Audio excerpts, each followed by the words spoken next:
Subscribe my channel and press the bell button to watch all my general knowledge videos. भारतीय संविधान का कौन सा अनुच्छेद भारत के उपराष्ट्रपति के लिए प्रदान करता है? भारतीय संविधान का अनुच्छेद 63 भारत के उपराष्ट्रपति के लिए प्रदान करता है।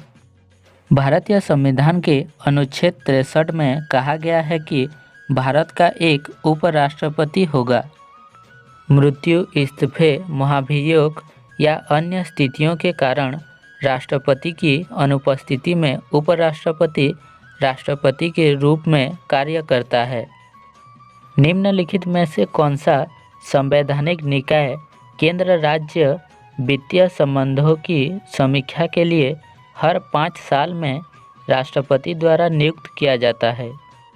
वित्त आयोग संवैधानिक निकाय केंद्र राज्य वित्तीय संबंधों की समीक्षा के लिए हर 5 साल में राष्ट्रपति द्वारा नियुक्त किया जाता है। भारत के वित्त आयोग की स्थापना भारत के राष्ट्रपति द्वारा संविधान के अनुच्छेद 280 के अनुसार की जाती है। अनुच्छेद 280 कहता है, राष्ट्रपति को संविधान के प्रारंभ के 2 वर्षों के भीतर और उसके बाद प्रत्येक 5वें वर्ष की समाप्ति पर या ऐसे अंतराल पर जिसे वह आवश्यक समझे एक वित्त आयोग का गठन करना चाहिए। संविधान 103वां अधिनियम 2019 ने भारत के संविधान के निम्नलिखित में से किस भाग में संशोधन किया है? संविधान 103वां अधिनियम 2019 ने भारत के संविधान का मौलिक अधिकार को संशोधन किया है। संविधान 103वां अधिनियम 2019 संविधान के भाग 3 के अनुच्छेद 15 और 16 में परिवर्तन करता है। किस वर्ष उत्तरांचल का नाम बदलकर उत्तराखंड किया गया था? वर्ष 2007 में उत्तरांचल का नाम बदलकर उत्तराखंड कर दिया गया था। उत्तरांचल भारत का 27वां राज्य 9 नवंबर 2000 को उत्तर प्रदेश से अलग होकर बना था। जनवरी 2007 में इसका नाम बदलकर उत्तराखंड कर दिया गया था। एल्थिंग की राष्ट्रीय संसद कौन सा है? आइसलैंड एल्थिंग की राष्ट्रीय संसद है। एल्थिंग 930 ईस्वी में स्थापित दुनिया की सबसे पुरानी कामकाजी संसदीय संस्था है। भारत ने किस संविधान से संशोधन संविधान से संबंधित प्रावधानों को उधार लिया है? भारत ने दक्षिण अफ्रीका के संविधान से संविधान प्रावधानों को उधार लिया है। भारतीय संविधान ने 2 विशेषताओं को उधार लिया है: संविधान में संशोधन और दक्षिण अफ्रीका के संविधान से राज्यसभा के सदस्यों के चुनाव की प्रक्रिया।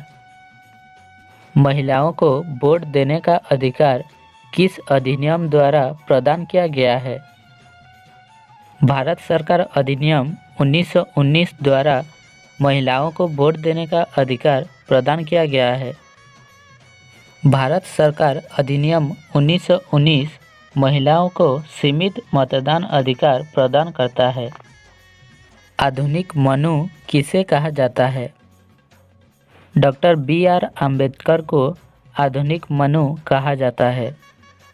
डॉक्टर BR अम्बेडकर, जिन्हें भारत के संविधान के जनक के रूप में जाना जाता है, एक शानदार लेखक, संवैधानिक विशेषज्ञ, दलित वर्गों के निर्विवाद नेता और भारत के संविधान के मुख्य वास्तुकार थे।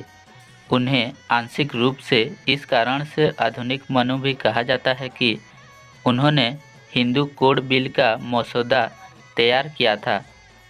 भारत का प्रधानमंत्री बनने के लिए न्यूनतम आयु कितनी होनी चाहिए? भारत का प्रधानमंत्री बनने के लिए न्यूनतम 25 साल आयु होनी चाहिए। भारत के प्रधानमंत्री बनने के लिए न्यूनतम आयु आवश्यकता है 25 वर्ष। यह एक व्यक्ति द्वारा लोकसभा का सदस्य होने के लिए आवश्यक है, अर्थात 25 वर्ष। हालांकि राज्यसभा का सदस्य होने के लिए आयु की आवश्यकता 30 वर्ष होती है। भारत के संविधान के किस अनुच्छेद में कैबिनेट शब्द का उल्लेख है? भारत के संविधान के अनुच्छेद 352 में कैबिनेट शब्द का उल्लेख है। कैबिनेट शब्द का भारतीय संविधान के अनुच्छेद 352(3) में केवल एक बार उल्लेख किया गया है, जिसमें कहा गया है कि राष्ट्रपति तब तक उद्घोषणा जारी नहीं करेंगे जब तक कि केंद्रीय मंत्रिमंडल उन्हें लिखित रूप से सूचित नहीं करता है कि ऐसी उद्घोषणा जारी की जा सकती है। जनसंख्या सीमित करने के उपायों को प्रोत्साहित करने के उद्देश्य से किस संशोधन ने लोकसभा और राज्य विधानसभाओं में सीटों के पुनर्समायोजन पर प्रतिबंध को अगले 25 वर्षों के लिए बढ़ा दिया है? 84वां संशोधन ने लोकसभा और राज्य विधानसभाओं में सीटों के पुनर्समायोजन पर प्रतिबंध को अगले 25 वर्ष के लिए बढ़ा दिया गया है। 2001 के 84वें संशोधन अधिनियम ने लोकसभा और राज्य विधानसभाओं में सीटों के पुनर्समायोजन पर प्रतिबंध को अगले 25 वर्ष अर्थात 2026 तक बढ़ा दिया गया है। जनसंख्या सीमित करने के उपायों को प्रोत्साहित करना इसका एक ही उद्देश्य है। भारत के संविधान में न्यायालयों की एकल प्रणाली को कहां से अपनाया गया है? भारत के संविधान में न्यायालयों की एकल प्रणाली को भारत सरकार अधिनियम 1935 से अपनाया गया है। भारत के संविधान में अदालतों की एकल प्रणाली को 1935 के भारत सरकार अधिनियम से अपनाया गया था, जो कि केंद्रीय कानूनों के साथ साथ राज्य कानूनों को भी लागू करता है। भारत के संविधान ने शीर्ष पर सर्वोच्च न्यायालय और उसके नीचे उच्च न्यायालयों के साथ एक एकीकृत न्यायिक प्रणाली स्थापना की है। वर्तमान में सर्वोच्च न्यायालय के न्यायाधीशों की संख्या कितनी है? वर्तमान में सर्वोच्च न्यायालय के न्यायाधीशों की संख्या 34 है। सर्वोच्च न्यायालय की वर्तमान शक्ति 34 न्यायाधीशों की है, एक मुख्य न्यायाधीश और 33 अन्य न्यायाधीश।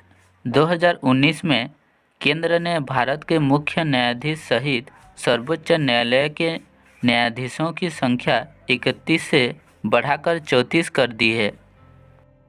सर्वोच्च न्यायालय के न्यायाधीश अपना त्यागपत्र किससे सौंपते हैं? सर्वोच्च न्यायालय के न्यायाधीश अपना त्यागपत्र राष्ट्रपति को सौंपते हैं। भारत के सर्वोच्च न्यायालय का एक न्यायाधीश भारत के राष्ट्रपति को पत्र लिखकर अपने कार्यालय से इस्तीफा दे सकता है। हालांकि उन्हें संसद की सिफारिश पर भारत के राष्ट्रपति द्वारा उनके कार्यालय से हटाया भी जा सकता है। किसने टिप्पणी की कि डॉक्टर अंबेडकर मर चुके हैं और लेख बहुत जिंदा है? एच.बी. कामत टिप्पणी की कि डॉक्टर अंबेडकर मर चुके हैं और लेख बहुत जिंदा है। यह एच.बी. कामत थे, जो भारत की संविधान सभा के सदस्य भी थे। उन्होंने टिप्पणी की डॉक्टर अंबेडकर मर चुके हैं और लेख बहुत अधिक जीवित है। वह एक पत्रकार और प्रसारण कार्यकारी और प्रसार भारती के अध्यक्ष थे। राज्यसभा की अधिकतम संख्या कितनी होती है? राज्यसभा की अधिकतम संख्या 250 होती है।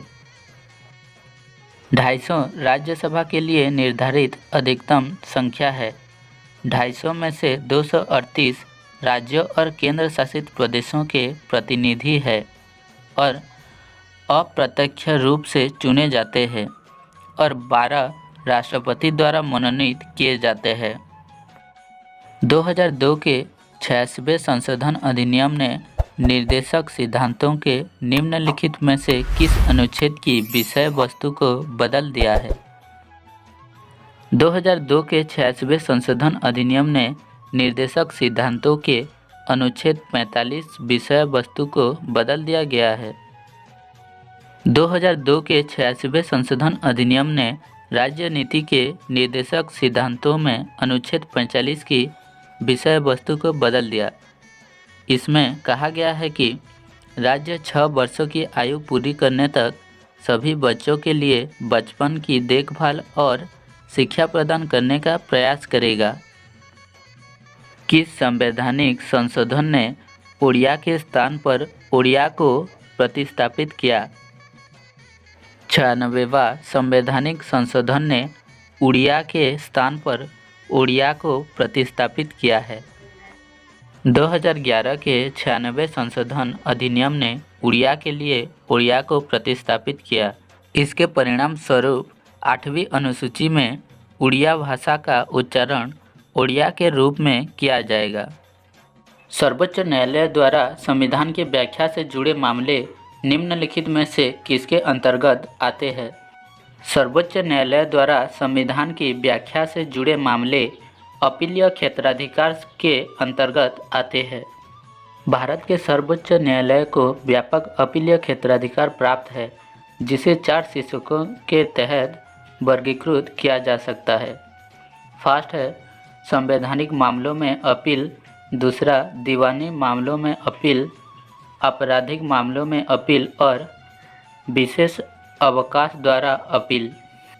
राज्य सरकार के अनुरोध पर नदी बोर्ड की स्थापना कौन करता है? राज्य सरकार के अनुरोध पर नदी बोर्ड की स्थापना केंद्र सरकार करता है।